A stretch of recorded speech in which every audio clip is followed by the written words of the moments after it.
They sent a boy to fight a giant, not a soldier, not a warrior, a shepherd.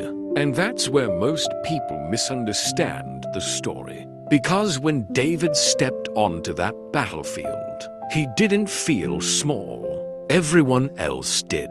For 40 days, the giant came out, morning, evening, like a routine, like a reminder that fear had taken over. Goliath wasn't just big, he was overwhelming. His height alone made him impossible to ignore. His armor weighed more than most men could carry. His voice cut through the valley like a weapon. And every time he spoke, something invisible happened.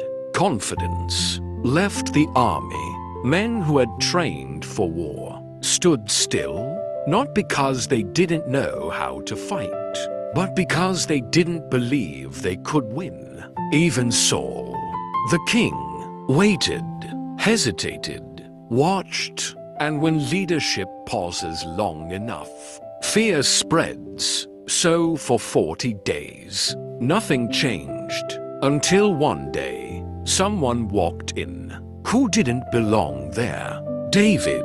He wasn't sent to fight. He wasn't called to war. He came carrying food, bread, cheese, an ordinary task, on an ordinary day. But everything changed the moment he heard the giant speak.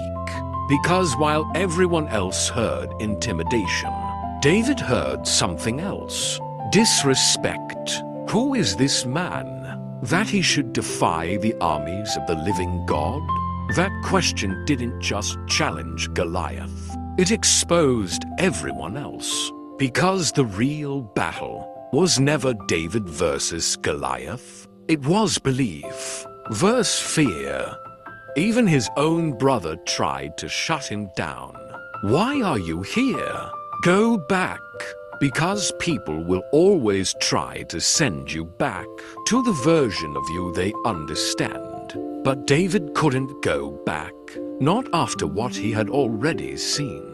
Because David had history, not on a battlefield, but in a field, alone. There were no crowds there. No audience, no applause, just responsibility and pressure. A lion came, not for him, but for what he was protecting. And in that moment, David had a choice: run or step in. And he stepped in, not carefully, not strategically, but directly. He struck the lion, grabbed it, fought it.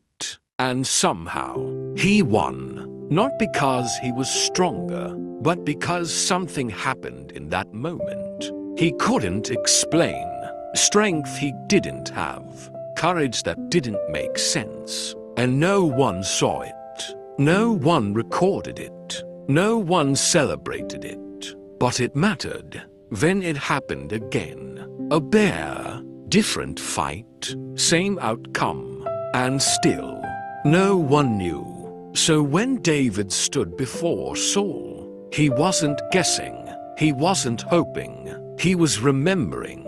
The same God who delivered me from the lion and the bear will deliver me from this Philistine. That's the difference. David wasn't trying something new. He was trusting something proven. Saul tried to prepare him. Armor, helmet, sword, everything that looked like strength. But David couldn't move, because you can't fight your battle wearing someone else's experience. So he took it off and chose what he knew: a sling, 5 stones, simple but familiar. And then he walked toward the giant. Now watch this carefully. Everyone else stood still, but David moved forward, fast, because fear slows you down, but conviction pushes you forward. Goliath saw him and laughed. A boy with no armor, no sword, no chance. At least That's what it looked like. But David wasn't focused on what he saw. He was anchored in what he remembered.